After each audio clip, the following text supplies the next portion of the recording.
ಈ ಸಮಾರಂಭದಲ್ಲಿ ಭಾಗವಹಿಸಿರ್ತಕ್ಕಂಥ ರಾಜ್ಯದ ಗೃಹ ಸಚಿವರಾದಂಥ ಡಾಕ್ಟರ್ ಜಿ ಪರಮೇಶ್ವರ್ ಅವರೇ,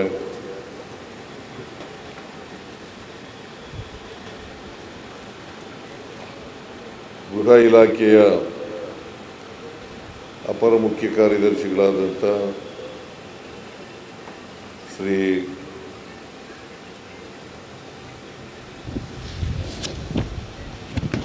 ತುಷಾರ್ ಗಿರಿನಾಥ್ ಅವರೇ,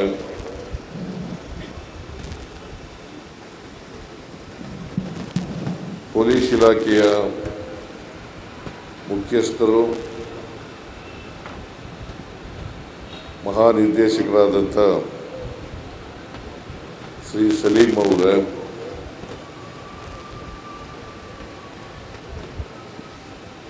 ಹಿರಿಯ ಕಿರಿಯ ಎಲ್ಲ ಪೊಲೀಸ್ ಅಧಿಕಾರಿಗಳೇ, ನಿವೃತ್ತ ಪೊಲೀಸ್ ಅಧಿಕಾರಿಗಳೇ, ಮುಖ್ಯಮಂತ್ರಿಗಳ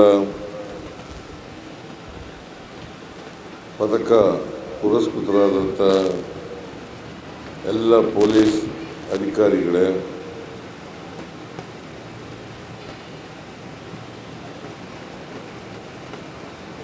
ಪೊಲೀಸ್ ಅಧಿಕಾರಿಗಳ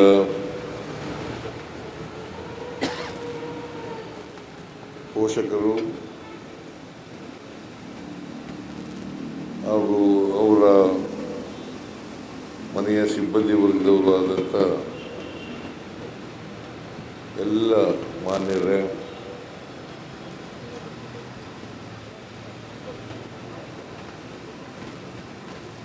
ಇಲ್ಲಿ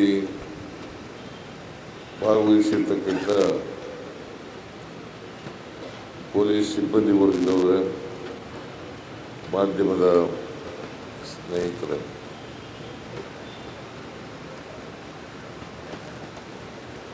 ಪೊಲೀಸ್ ಧ್ವಜ ದಿನಾಚರಣೆ 2026 ಅದರ ಜೊತೆಯಲ್ಲೇ ಮುಖ್ಯಮಂತ್ರಿಗಳ ಪದಕ ಪ್ರದಾನ ಸಮಾರಂಭದಲ್ಲಿ ಅತ್ಯಂತ ಸಂತೋಷದಿಂದ ಭಾಗಿಯಾಗಿದ್ದೇನೆ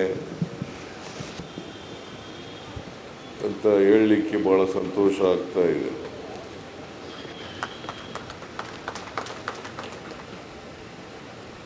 ಸುಮಾರು 158 ಜನ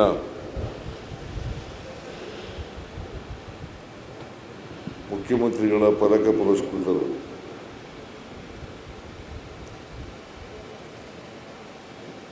ಅವರೆಲ್ಲರಿಗೂ ಕೂಡ ಸರ್ಕಾರದ ವತಿಯಿಂದ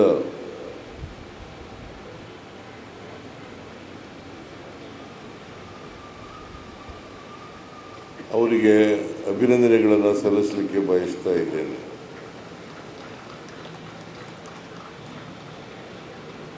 ಅವರ ಕುಟುಂಬ ವರ್ಗದವ್ರಿಗೂ ಕೂಡ ಶುಭಾಶಯಗಳನ್ನು ಹೇಳಲಿಕ್ಕೆ ಬಯಸ್ತಾ ಇದ್ದೇನೆ.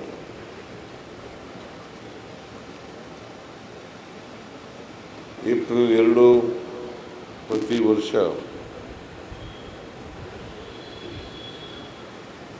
ಪೊಲೀಸ್ ಧ್ವಜ ದಿನಾಚರಣೆಯನ್ನು ಆಚರಣೆ ಮಾಡ್ತಾ ಇದ್ದೀವಿ.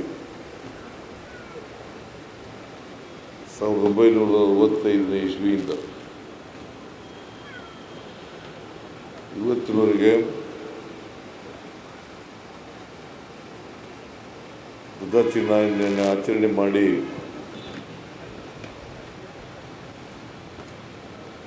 ಪೊಲೀಸ್ನವರು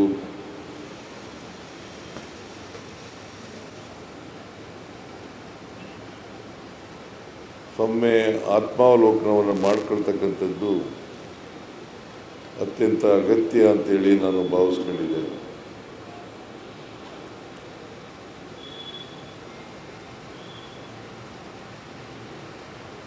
ಪೊಲೀಸ್ ಇಲಾಖೆಯ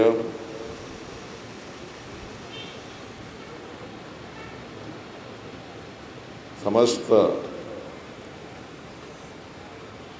ಅಧಿಕಾರಿ ಮತ್ತು ಸಿಬ್ಬಂದಿ ವರ್ಗದವರಿಗೆ ಶುಭಾಶಯಗಳನ್ನು ಹೇಳಲಿಕ್ಕೆ ಬಯಸ್ತಾ ಇದ್ದೇನೆ. ಪೊಲೀಸ್ನವರು 24 ಗಂಟೆ ಕೆಲಸ ಮಾಡ್ತಕ್ಕಂಥವ್ರು. ಬೇರೆ ಇಲಾಖೆಯಲ್ಲಿ ಅವ್ರಿಗೆ ನಿಗದಿತ ಸಮಯ ಇರ್ತದೆ, ಆದರೆ ಪೊಲೀಸ್ನವರಿಗೆ ನಿಗದಿತ ಸಮಯ ಇರಲ್ಲ. ಅವರು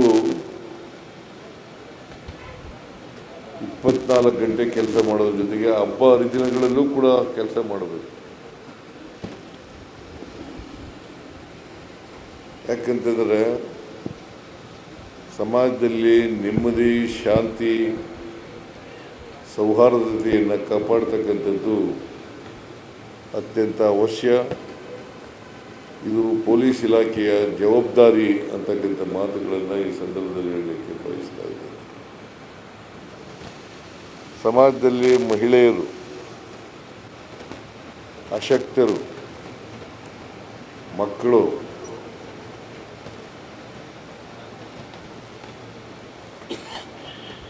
ಮತ್ತು ದುರ್ಬಲ ವರ್ಗದವರು ಇವರಿಗೆ ರಕ್ಷಣೆಯನ್ನು ಕೊಡಬೇಕು ಅಂತಕ್ಕಂಥದ್ದು ನಮ್ಮ ಸರ್ಕಾರದ ಆಶಯ. ಪೊಲೀಸ್ನವರು ಈ ಕೆಲಸ ಮಾಡಬೇಕಾಗ್ತದೆ. ಯಾವ ರಾಜ್ಯದಲ್ಲಿ ಅಥವಾ ದೇಶದಲ್ಲಿ ಕಾನೂನಿನ ಸುವ್ಯವಸ್ಥೆ ಇರ್ತದೆ, ಆ ರಾಜ್ಯ ಅಭಿವೃದ್ಧಿ ಆಗಲಿಕ್ಕೆ ಸಾಧ್ಯ ಆಗ್ತದೆ. ಆ ರಾಜ್ಯಕ್ಕೆ ಬಂಡವಾಳ ಹೂಡಿಕೆಯೂ ಕೂಡ ಹೆಚ್ಚಾಗ್ತದೆ, ನಿರುದ್ಯೋಗದ ಸಮಸ್ಯೆಯೂ ಬಗೆಹರಿತದೆ, ರಾಜ್ಯದ GDP ಬೆಳವಣಿಗೆ ಕೂಡ ಜಾಸ್ತಿ ಆಗ್ತದೆ ಅಂತಕ್ಕಂಥ ಮಾತುಗಳನ್ನು ಈ ಸಂದರ್ಭದಲ್ಲಿ ಹೇಳಲಿಕ್ಕೆ ಬಯಸ್ತಾ ಇದ್ದೇನೆ. ಅದಕ್ಕೋಸ್ಕರ ರಾಜ್ಯ ಅಭಿವೃದ್ಧಿ ಕಡೆ ಹೆಚ್ಚು ಗಮನವನ್ನು ಕೊಡಬೇಕು. ಅದರ ಜೊತೆಗೆ ಸಮಾಜದಲ್ಲಿ ಶಾಂತಿ, ನೆಮ್ಮದಿ, ಸೌಹಾರ್ದತೆ ಇರ್ತಕ್ಕಂಥದ್ದನ್ನು ಕೂಡ ಕಾಯ್ಕೊಳ್ತಕ್ಕಂಥ ಕೆಲಸವನ್ನು ಮಾಡಲೇಬೇಕು ಅಂತಕ್ಕಂಥ ಮಾತುಗಳನ್ನು ಈ ಸಂದರ್ಭದಲ್ಲಿ ನಾನು ಹೇಳಲಿಕ್ಕೆ ಬಯಸ್ತಾ ಇದ್ದೇನೆ. ನಾವು ಕಳೆದ 3 ವರ್ಷಗಳಲ್ಲಿ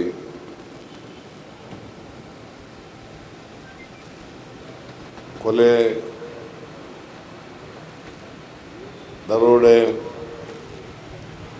ಕಳವು ಅಂತ ಮೇಜರ್ ಕ್ರೈಮ್ಗಳಲ್ಲಿ ಕಡಿಮೆ ಆಗ್ತಾ ಇದೆ.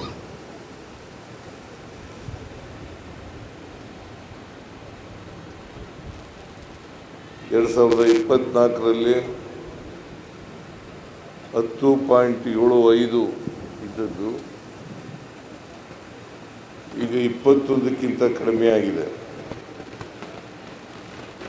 ಅದು ಒಂದು ಕಡೆ. ಇದಕ್ಕೆ ಪೊಲೀಸ್ನವರ ಶ್ರಮ ಭಾಳ ಮುಖ್ಯ ಅಂತಕ್ಕಂಥ ಮಾತುಗಳನ್ನು ಅರ್ಥ ಮಾಡಿಕೊಂಡು ನಾನು ಎಲ್ಲ ಪೊಲೀಸ್ನವರಿಗೆ ಅಭಿನಂದನೆಗಳನ್ನು ಸರ್ಕಾರದ ಪರವಾಗಿ ತಿಳಿಸಲಿಕ್ಕೆ ಬಯಸ್ತಾ ಇದ್ದೇನೆ. ಆದರೆ ಕೆಲವು ಅಪರಾಧಗಳಲ್ಲಿ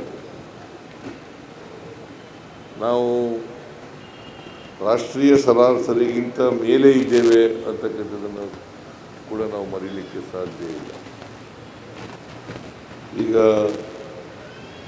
ಸೈಬರ್ ಕ್ರೈಮ್ಗಳು ಮತ್ತು ಮಾದಕ ದ್ರವ್ಯಗಳು, ಈ ಅಪರಾಧಗಳಲ್ಲಿ ನಾವು ಮೇಲೆ ಇದ್ದೀವಿ. ಕನ್ವಿಕ್ಷನ್ ರೇಟು ಕೂಡ ಕಡಿಮೆ ಇದೆ.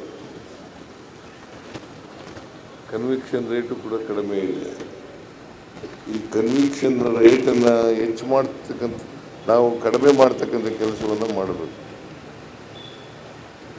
ನಾವು ಕರ್ನಾಟಕ ಸರ್ಕಾರ ಮಾದಕ ದ್ರವ್ಯ ಮುಕ್ತ ರಾಜ್ಯ ಮಾಡಬೇಕು ಅಂತಕ್ಕಂಥದ್ದು ನಮ್ಮ ಅಭಿಪ್ರಾಯ. ಅದನ್ನು ಮಾಡಲಿಕ್ಕೆ ಏನೆಲ್ಲ ಮಾಡಲಿಕ್ಕೆ ಸಾಧ್ಯನೋ ಅದನ್ನು ಮಾಡಲೇಬೇಕು.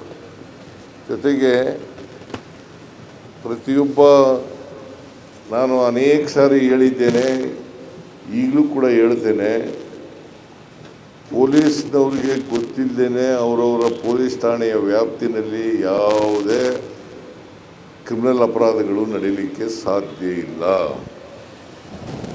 ಇದನ್ನು ಅರ್ಥ ಮಾಡ್ಕೋಬೇಕಾಗ್ತದೆ.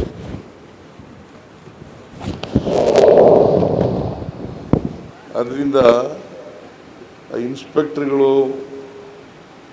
ಸರಿಯಾದ ರೀತಿಯಲ್ಲಿ ಆ ಸ್ಟೇಷನ್ ವ್ಯಾಪ್ತಿನಲ್ಲಿ ಕೆಲಸ ಮಾಡಿದ್ರೆ ಅನೇಕ ಅಪರಾಧಗಳನ್ನು ತಪ್ಪಿಸಲಿಕ್ಕೆ ಸಾಧ್ಯ ಆಗ್ತದೆ. ನಾವು ಸಂವಿಧಾನದಲ್ಲಿ ಭಾಳ ಸ್ಪಷ್ಟವಾಗಿ ಹೇಳ್ಕೊಂಡಿದ್ದೀವಿ. ಬಾಬಾ ಸಾಹೇಬ್ ಅಂಬೇಡ್ಕರ್ ಅವರು ಕೊಟ್ಟಿರ್ತಕ್ಕಂಥ ಸಂವಿಧಾನದಲ್ಲಿ ಆರ್ಟಿಕಲ್ 14ನಲ್ಲಿ ಭಾಳ ಸ್ಪಷ್ಟವಾಗಿ ಹೇಳಿದ್ದೀವಿ, equality before law, equal protection of law. Equality before law, equal protection of law. ಅದರಿಂದ ಇದನ್ನು ಯಾವಾಗಲೂ ಕೂಡ ಗಮನದಲ್ಲಿ ಇಟ್ಕೋಬೇಕಾಗ್ತದೆ. ಅದರಿಂದ ಯಾರೇ ಬಲಾಢ್ಯರು ಇರಲಿ, ಯಾರೇ ಶ್ರೀಮಂತರು ಇರಲಿ, ಅವ್ರು ಯಾರು ಕೂಡ ಕಾನೂನನ್ನು ಕೈ ತಗೊಳ್ಳಿಕ್ಕೆ ಸಾಧ್ಯ ಇಲ್ಲ. ಮತ್ತು ಈಗಾಗಲೇ ಪರಮೇಶ್ವರ್ ಅವರು ಹೇಳಿದ್ದಾರೆ, ನ್ಯಾಯ ವಿತರಣೆಯಲ್ಲಿ ಜಸ್ಟಿಸ್ ಇಂಡಿಯಾ ಅಲ್ಲ,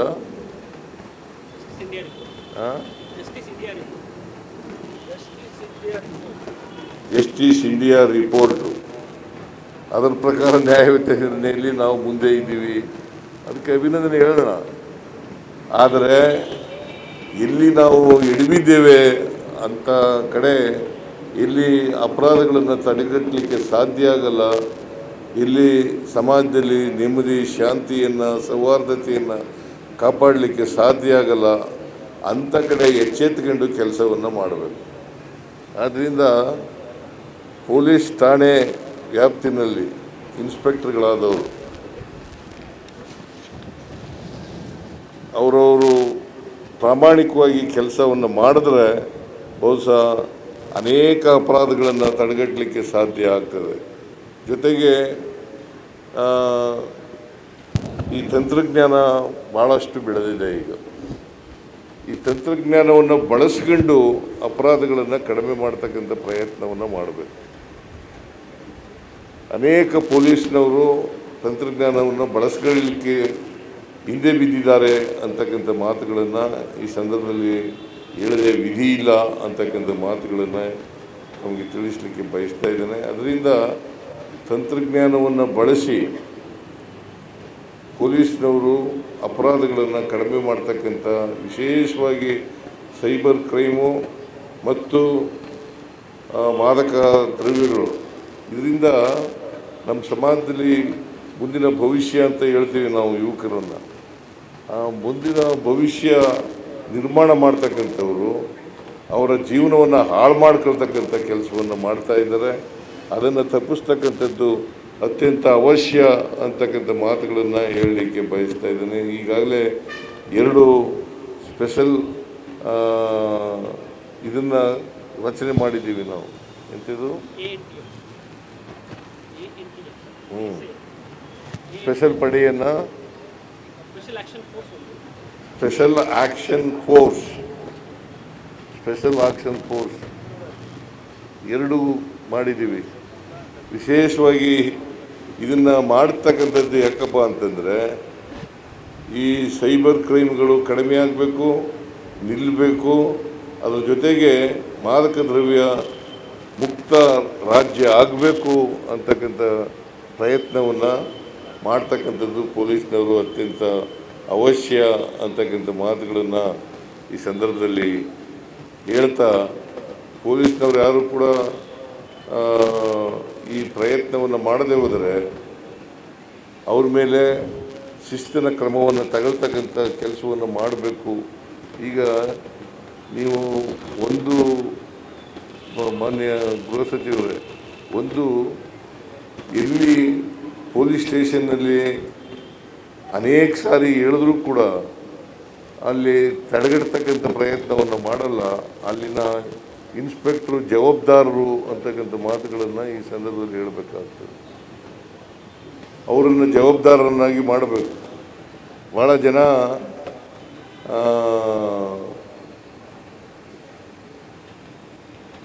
ಇದನ್ನು ಅರ್ಥ ಮಾಡ್ಕೊಂಡ್ರೆ ಬಹುಶಃ ಸಮಾಜದಲ್ಲಿ ಶಾಂತಿ, ನೆಮ್ಮದಿ, ಸುವ್ಯವಸ್ಥೆ ಮತ್ತು ಸೌಹಾರ್ದತೆಯನ್ನು ನಿರ್ಮಾಣ ಮಾಡಲಿಕ್ಕೆ ಸಾಧ್ಯ ಆಗ್ತದೆ.